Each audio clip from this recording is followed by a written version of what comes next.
வாழ்க வையகம், வாழ்க வையகம். குரு வாழ்க, குருவே துணை. மாக்கோலமாய் விளைந்த மதிவிருந்து. மார்கழி மாதம் 1ஆம் நாள் பாடல். பாடலின் தலைப்பு ஜாதி ஒழிய. கருவான நாதவிந்தில் ஜாதி ஏது, கற்பனையால் நாம் 2 பேசுகின்றோம். கருவான நாதவிந்தில் ஜாதி ஏது, கற்பனையால் நாம் 2 பேசுகின்றோம். வருநாளில் கல்வியோடு பொருளாதாரம் வளர்ச்சி பெற்றால் ஜாதி எல்லாம் ஒழிந்திடாவே. வருநாளில் கல்வியோடு பொருளாதாரம் வளர்ச்சி பெற்றால் ஜாதி எல்லாம் ஒழிந்திடா. வாழ்க வையகம், வாழ்க வையகம், வாழ்க வளமுடன். எங்கும் நீக்கமர நிறைந்துள்ள பேராதார பெருவெளியை வணங்கி, குருவின் பொற்பாத கமலங்களை வணங்கி, அன்பர்கள் அனைவருக்கும் இனிய காலை வணக்கங்களும் வாழ்க வளமுடன் வாழ்த்துக்களையும் அன்புடன் தெரிவித்துக் கொள்கின்றேன். 17/12/1957 நாள் மகரிஷி இயற்றிய மார்கழி கவி ஜாதி ஒழிய. கருவான நாதவிந்தில் ஜாதி ஏது, கற்பனையால் நாம் 2 பேசுகின்றோம். வருநாளில் கல்வியோடு பொருளாதாரம் வளர்ச்சி பெற்றால் ஜாதி எல்லாம் ஒழிந்திடாவோ அப்படிங்கிறாங்க குரு. முதலில் நம்ம கரு எவ்வாறு உருவாகிறது அப்படின்னு பார்க்கலாங்க. மகரிஷி சொல்கிறாங்க, தகப்பனுடைய ஒரு கழிவை தாயார் ஏற்று தன் கழிவை அதனோடு சேர்த்து சேர்த்து மிக புனிதமெனும் இந்த உடலை ஈந்தாள். அப்போ கரு உருவாக காரணமான இந்த நாதவிந்து ஒரு கழிவு பொருள் அப்படிங்கிறத நாம் முதல்ல புரிஞ்சுக்கணுங்க, விளங்கிக்கணும். இப்போ எக்ஸாம்பிளுக்கு நம்ம தண்ணீர் குடிக்கிறோம், ஜூஸ் குடிக்கிறோம், என்ன ஆகுது? நமக்கு சிறுநீர் வருது. அதே போல தான் இந்த மனிதன் சாப்பிடக்கூடிய உணவு, சாப்பிட்ற உணவு எல்லாம் இயற்கையில் உடம்புக்கு அப்படி ஒரு சிறப்பு இருக்குது. அந்த உடல் இயக்க சிறப்புனால அந்த உணவு 7 தாதுக்களாக மாறுது.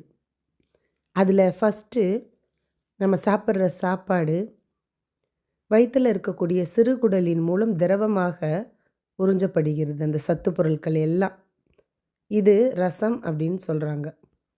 இந்த ரசத்தோடு சில வகை ரசாயன துளிகள் சேர்ந்து இரத்தமாக மாறிடுதான். இரத்தத்திலிருந்து ஒரு பகுதி தசையாக மாறுது. தசையிலிருந்து ஆயில் பொருள், எண்ணெய் பொருள் பிரித்து எடுக்கப்பட்டு கொழுப்பாக வருதுங்க. கொழுப்பிலிருந்து கால்சியம் சத்து, சுண்ணாம்பு சத்து பிரித்து எடுக்கப்பட்டு எலும்பு வந்துடுது. இப்போ எலும்பு, கெட்டியான எலும்பு வந்தது போக மிச்சம் இருக்கிற அந்த லிக்விட் திரவம் எலும்புக்குள்ளே போய் மஜ்ஜையாக மாறிடுது, அப்புறம் மூளையாக மாறிடுது.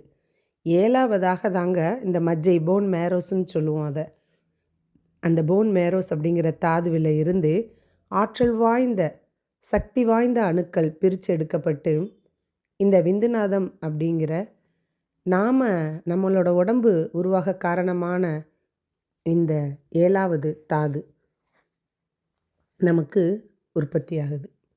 இதில் ஆண்களிடம் உண்டாகும் தாதுவை விந்து அப்படின்னும், அதை பெண்களிடம் உண்டாகும் தாதுவை நாதம் அப்படின்னு சொல்கிறாங்க.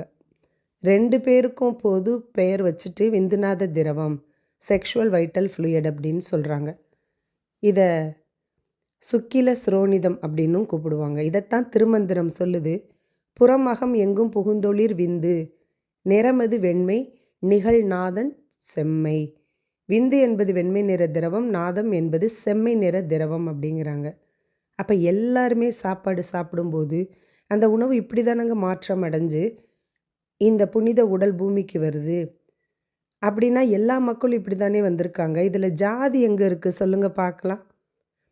இந்த கல்வி வளர்ச்சி பெறணுங்க, உயர்ந்த ஜாதி தாழ்ந்த ஜாதி அப்படின்னெல்லாம் நம்ம மிரண்டு போய் பார்க்குறோம். அப்படியெல்லாம் ஒன்றும் இல்லை. ஏன்னா மகரிஷியோட ஒவ்வொரு எழுத்துக்கும் வார்த்தைக்கும் அத்தனை அற்புதமான பொருள் பொதிஞ்சு இருக்குங்க. இந்த கல்வி தான் நிறைய நமக்கு தேவை மனித குலத்துக்கு. சரி, ஜாதி பற்றி கொஞ்சம் சிந்திக்கலாம். பொதுவாக வர்ணம் அப்படின்னா ஜாதி அப்படின்னு சொல்கிறாங்க. ஆசிரமம் அப்படின்னா அவங்களோட வயசுக்கு ஏற்றவாறு தக்க பொறுப்பை ஏற்றுக்கிறது. அப்போ நல்ல அறிவு வாய்ந்த பெருமக்கள் இருக்காங்க இல்லையா, அவங்களால தேர்ந்த அறிஞர் பெருமக்களால் நடத்தப்படக்கூடிய சொல்லிக் கொடுப்பாங்கள்ல போதனைகள் அல்லது பயிற்சிகள் சாதனைகள்லாம், அந்த நிலையங்கள் கூட சொல்லலாம் ஆசிரமம்னு. அது ஒரு பயிற்சி பெற்ற காலையில் அத்தனை மணிக்கு எந்திரிக்கணும், அவங்க சொல்கிறதெல்லாம் செய்யணும். அது ஒரு இன்ஸ்டியூட்டுன்னு வச்சுக்கலாம். அந்த ஆன்மீக கல்வி நிலையத்தில் சில பேர் சேர முடியாது. சேராமல் அவங்கள இயல்பாகவே அவங்களோட இளமையான காலம், இல்லற வாழ்க்கை, அகத்தவம், தொண்டு இந்த நாளையும் ஏற்றுக்கிறாங்க பாருங்கள். அந்த காலகட்டம் எல்லாமே ஆசிரமம் அப்படின்னு சொல்லலாம். இது ஆசிரம பள்ளிகளில் ஸ்கூலில் இளமை நோன்பை பிரம்மச்சரியம்ங்கிறாங்க. இல்லறம் கிரகஸ்தம், அகத்தவத்தை வானப்பிரஸ்தம்னு சொல்கிறாங்க, சந்நியாசத்தை தொண்டுன்னு சொல்கிறாங்க. இதில் 4 வர்ணங்கள் இருக்குங்க. அவற்றை பற்றி நம்ம கொஞ்சம் சிந்திக்கலாம். என்னென்ன 4 வர்ணங்கள்? வர்ணம்னா ஜாதி. சூத்திரர், வைசியர், க்ஷத்ரியர், பிராமணன் அப்படின்னு 4 இருக்குது. இதில் சூத்திரர் அப்படிங்கிறவங்க யார்? அவங்களோட உழைப்பு கருவி என்ன தெரியுமா? அவங்களோட கை கால் தான். அதை வச்சு அவங்களுக்கு தேவையானதெல்லாம் உற்பத்தி பண்ணிப்பாங்க, மற்றவங்களுக்கும் உழைச்சி கொடுப்பாங்க. எக்ஸாம்பிளுக்கு உழவு தொழில் சொல்லலாம், நெசவு தொழில் சொல்லலாம். இதெல்லாம் 18ஆம் நூற்றாண்டுலேயே நடந்தது தான். ஆனால் இப்போ இருக்கா சொல்லுங்கள்? 20ஆம் நூற்றாண்டில் இயந்திரங்கள், மிஷின் எவ்வளோ வந்துருச்சு. எல்லாம் மிஷினரிசம் தான். மின்னாற்றல் எலக்ட்ரிசிட்டி வச்சுட்டு நிறைய தொழில் செய்யலாம். யார் வேணால் எந்த தொழில் வேணால் செய்யலாம் அப்படின்னு இப்போ வந்திருக்கு. அதனால் சூத்திரர் அப்படிங்கிறது தேவையில்லை. அடுத்து வைசியர். ஒரு இடத்துல உற்பத்தி ஆகுது பொருள்னு வச்சுக்கோங்க. அவங்க தேவைக்கு போக மிச்சம் இருக்கிறத எடுத்துகிட்டு போய் யாருக்கு தேவையோ அங்கே கொடுப்பாங்க. கொடுத்துட்டு அந்த ஊரில் எந்த பொருள் நல்லா இருக்கோ, அதிகமாக உற்பத்தி ஆகுதோ அதை வாங்கிட்டு இல்லாத இடத்துல பரவ விடுவாங்க. இந்த மாதிரி தொழில் செய்கிறவங்க தான் வணிகர்கள். இவங்க வைசியர் அப்படின்னு சொல்லப்பட்டாங்க. ஏன்னா இவங்களுக்கு பொருளை உற்பத்தி பண்ண தெரியாது. இப்போ எக்ஸாம்பிளுக்கு அரபு நாடுகளில் பெட்ரோல் இருக்குது அப்படின்னா நாம் சில பொருட்களை கொடுத்துட்டு பெட்ரோல் வாங்கிக்கிறோம்ல, அது மாதிரி தான்.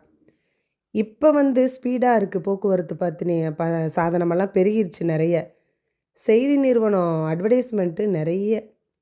எந்த வாணிபத்தை எந்த தொழிலையும் யார் எங்கேருந்து வேணால் செய்யலாங்கிற மாதிரி வந்துருச்சு பார்த்திங்கன்னா. அதனால் அதுவும் நமக்கு தேவையில்லை. க்ஷத்ரியர், இந்த உழவர்கள் இருக்காங்க இல்லையா, அவங்களுக்காக கஷ்டப்பட்டு உழைச்சி சேமித்து வச்ச, உற்பத்தி பண்ணி சேமித்து வச்சுருக்க உணவுகளை கொள்ளையடிக்க சில கூட்டம் இருக்குது.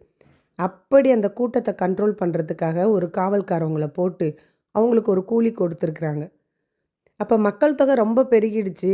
இப்போ காவல் காத்துட்ருக்காங்க இல்லையா, அவங்களுக்கு கூலிக்கு பதிலாக அவங்க எந்த பொருளை உற்பத்தி செஞ்சாங்களோ அந்த உணவை கொஞ்சோண்டு ஒரு குறிப்பிட்ட பங்கை கொடுக்குறாங்க. இப்போ கூலியை வரியாக மாற்றிட்டாங்க. இந்த காலகட்டத்தில் தான் இந்த காவல்காரனாக இருந்தவங்க ஆட்சியாளனாக மாறிட்டாங்க. அவங்க கையில் ஒரு சிகப்பு கலரு ஒரு தடியை கொடுத்தாங்க, தலப்பாக கட்டி விட்டாங்க. ஏன்னா நமக்காக பாவம் அவன் எதிரியோட சண்டை போடுறானே, அவனுக்கு ஒரு மரியாதை செய்யணும் அப்படிங்கிறதுக்காக. 4 வட்டத்தில் தலையில் வச்ச பாக கிரீடமாக மாறிடுச்சு. கையில் கொடுத்த தடி செங்கோலாக மாறிடுச்சு. இது சத்திரியன் அப்படின்னு சொல்லப்பட்டாங்க. ஆனால் இப்போ அப்படியா? யோசிச்சு பாருங்கள். இப்போ முடியாட்சி போயிருச்சு, குடியாட்சி விட்டுச்சு. வாக்குச்சீட்டு மூலம் எங்கே வேணால் யார் வேணால் ஆட்சி பொறுப்பை ஏற்கலாம் அப்படிங்கிற நிலமை தான் இப்போ. நீங்கள் கூட நிற்கலாம் எலெக்ஷனுக்கு. இதுவும் நமக்கு இப்போ தேவையில்லை. பிராமணன்.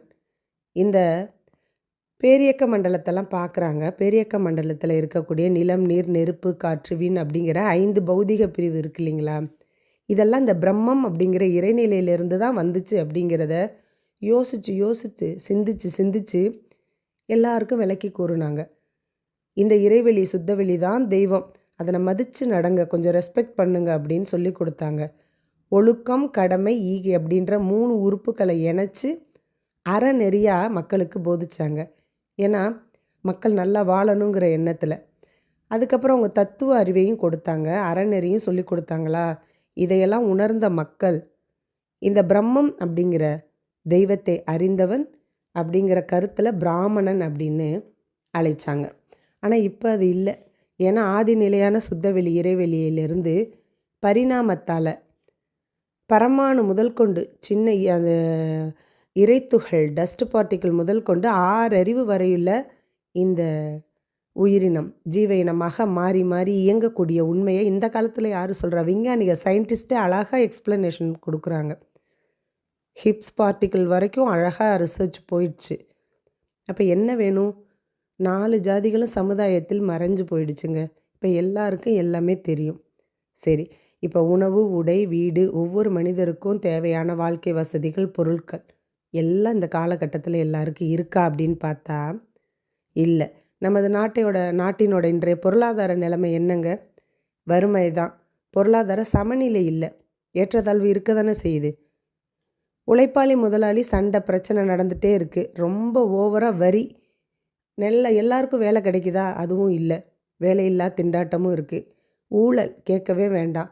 அதிகமாக பொது செலவு ஆகுது. பார்த்திங்கன்னா மக்கள் பணம் அதிகமாக விரயமாகுது. அடுத்தது பண வீக்கம். விலை கிடுகிடுகிடுன்னு உயருது. பார்த்திங்கன்னா இதெல்லாம் பொருளாதாரத்தை பாதிக்கக்கூடிய காரணி தானே. அப்போ நமக்கு இந்த கல்வியும் பொருளாதாரத்தையும் சரி செஞ்சால் ஜாதி என்னங்க? ஜாதி உலகம் ஒரு சொர்க்க மேடையாக ஒவ்வொருவருக்கும் கிடைச்சிரும். அந்த உலகத்தில் நாம் வாழணும் அப்படின்னு ஒவ்வொருவரும் நாம் உறுதி எடுப்போம். உலக சமுதாய சேவா சங்கத்தில் நம்மை இணைத்து கொள்வோம் என்று கூறி, இதை கேட்டுக்கொண்டிருந்த அன்பு உள்ளங்கள் அனைவருக்கும் நன்றி கூறி, வாய்ப்பளித்த இறை குருவுக்கும் நன்றி கூறி நிறைவு செய்கின்றேன். வாழ்க வளமுடன். நன்றி.